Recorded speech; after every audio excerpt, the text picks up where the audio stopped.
Hi friends, ಹೇಮರಗು ವ್ಲಾಗ್ಗೆ ಸ್ವಾಗತ ಸುಸ್ವಾಗತ. ಎಲ್ಲರೂ ಹೇಗಿದ್ದೀರಾ? ಐ ಹೋಪ್ ಎಲ್ಲರೂ ಚೆನ್ನಾಗಿದ್ದೀರಾ ಅಂದ್ಕೊಂಡಿದ್ದೀನಿ. ನಾನು ಕೂಡ ಚೆನ್ನಾಗಿದ್ದೀನಿ ಅಂತ ಹೇಳ್ತಾ, ಇವತ್ತು ನಾವು ಇಲ್ಲಿ ಗಣೇಶ ದೇವಸ್ಥಾನ ಟಿ ಎಸ್ಟೇಟ್ ಮುಗಿಸ್ಕೊಂಡು ಹಾಗೆ ಫಾರೆಸ್ಟ್ ಅಂದರೆ ಯಾವುದಿದ್ದು ಕುದುರೆಮುಖ ಫಾರೆಸ್ಟ್ ಕಡೆಯಿಂದನೇ ಹೋಗಬೇಕು ಅಂತ ಹೇಳಿದ್ರು, ಯಾವುದಕ್ಕೆ ಮಂಗಳೂರಿಗೆ.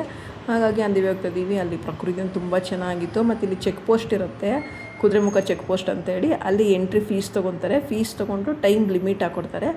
ಈ ಟೈಮಿಂದ ಈ ಟೈಮ್ ಒಳಗಡೆ ಈ ಗಾಡಿ ನಂಬರ್ ರೀಚ್ ಆಗಬೇಕು ಅಂತ ಟೈಮಿಂಗ್ಸ್ ಕೂಡ ಹಾಕಿರ್ತಾರೆ. ಅದಕ್ಕಿಂತ ಏನಾದರೂ ನಾವು ಅಲ್ಲಿ ಇಲ್ಲಿ ಮಧ್ಯೆ ನಿಲ್ಲಿಸೋದೇ ಆಗಿರ್ಬೋದು, ಇಲ್ಲಾಂದರೆ ಫೋಟೋಶೂಟ್ ಮಾಡ್ಕೊತೀವಿ ಅಂತ ಎಲ್ಲೂ ಕೂಡ ನಿಲ್ಲಿಸ್ಬಾರ್ದು ಅಂತ ವಾರ್ನಿಂಗ್ ಮಾಡಿ ಕಳಿಸಿರ್ತಾರೆ. ಅದೇ ರೀತಿ ಕೂಡ ನಾವೆಲ್ಲೂ ನಿಲ್ಲಿಸ್ಬಾರ್ದು. ನಿಲ್ಲಿಸಿದ್ರೆ ಕ್ಯಾಮ್ರಾ ಇರುತ್ತಂತೆ, ಮಧ್ಯೆ ಅಲ್ಲಿ ಫೋಟೋ ತೊಗೊಂಡು ನಮಗೆ ಇದು ಕೂಡ ಫೈನ್ ಕೂಡ ಹಾಕೋ ಸಾಧ್ಯತೆ ಇರುತ್ತೆ. ಹಾಗಾಗಿ ಎಲ್ಲೂ ಕೂಡ ನಾವು ನಿಲ್ಲಿಸ್ತೇನೆ. ಈ ಪ್ರಕೃತಿ ನೇಚರ್ನೇ ತುಂಬ ಚೆನ್ನಾಗಿ ಎಂಜಾಯ್ ಮಾಡೋದು. ಇನ್ನೂ ತುಂಬ ಇದೆ, ನಾನೆಲ್ಲ ವೀಡಿಯೋ ಮಾಡಿಲ್ಲ, ಸ್ವಲ್ಪನೇ ವೀಡಿಯೋ ಮಾಡ್ಕೊಂಡಿದ್ದು. ಈಗೆಲ್ಲ ಕುದುರೆಮುಖಕ್ಕೆಲ್ಲೂ ಬಿಡ್ತಾಯಿಲ್ಲ ಅಂತ ಹೇಳ್ತಾ ಇರ್ತಾರೆ. ಯಾಕೆಂದರೆ ಇವಾಗ ಸ್ವಲ್ಪ ಇದಿದೆ ಅಲ್ವಾ, ಹಾಗಾಗಿ ಏನಿದೆ ಅಂದರೆ ಪ್ರಾಣಿಗಳೆಲ್ಲ ಜಾಸ್ತಿ ಇದೆ ಅಂತಲೂ ಏನೋ ಗೊತ್ತಿಲ್ಲ. ಒಟ್ಟಿನಲ್ಲಿ ಫಾರೆಸ್ಟಲ್ಲಿ ಯಾರಿಗೂ ಕುದುರೆಮುಖ ಇದಕ್ಕೆ ಬಿಡ್ತಾಯಿಲ್ವಂತೆ.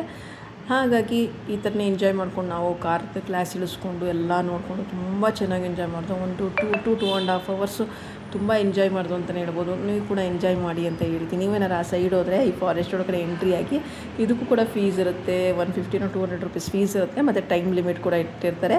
ಈ ಟೈಮಿಂದ ಈ ಟೈಮ್ ಒಳಗಡೆ ನಾವು ಮತ್ತೆ ಇನ್ಸೈಡ್ ಚೆಕ್ ಪೋಸ್ಟಿಂದ ಔಟ್ಸೈಡ್ ಚೆಕ್ ಪೋಸ್ಟ್ಗೆ ಹೋಗಿ ರೀಚ್ ಆಗಿ ಆ ಸ್ಲಿಪ್ ತೋರಿಸಿದ್ರೆ ನಮ್ಮನ್ನು ಹೊರಗಡೆ ಬಿಡ್ತಾರೆ. ಇಲ್ಲಾಂದರೆ ಅಲ್ಲೇ ಕೂಡ ಫೈನ್ ಚಾರ್ಜ್ ಮಾಡೋಂಥದ್ದು ಕೂಡ ಇರುತ್ತೆ. ಮತ್ತು ಯಾರು ಕೂಡ ಅಲ್ಲಿ ಮಧ್ಯ ನಿಲ್ಲಿಸಿ ಫೋಟೋಶೂಟ್ ಮಾಡ್ಕೊಳ್ಳೋದಾಗಿರ್ಬೋದು ಏನು ಕೂಡ ಮಾಡಬಾರ್ದು. ಯಾಕಂದರೆ ಅಲ್ಲಿ ಪ್ರಾಣಿಗಳು ಜಾಸ್ತಿ ಇದೆ ಅನ್ನೋ ಭಯದಿಂದ ಯಾರು ಕೂಡ ನಿಮ್ಮ ವೆಹಿಕಲಿಂದ ಇಳಿಬೇಡಿ ಅಂತ ಹೇಳಿರ್ತಾರೆ. ಕೆಲವರು ಅದನ್ನು ಕೇಳದೆ ಮಾಡ್ತಾರೆ ಕೆಲಸನ. ಆ ಥರ ಎಲ್ಲ ಮಾಡಬಾರ್ದು. ಯಾಕಂದರೆ ಇಲ್ಲೇನೇನೋ ತುಂಬ ಅನಾಹುತಗಳು ನಡೆದಿರುತ್ತೆ. ಹಾಗಾಗಿ ಅವರು ಕೂಡ ಆ ಥರ ಹೇಳಿರ್ತಾರೆ.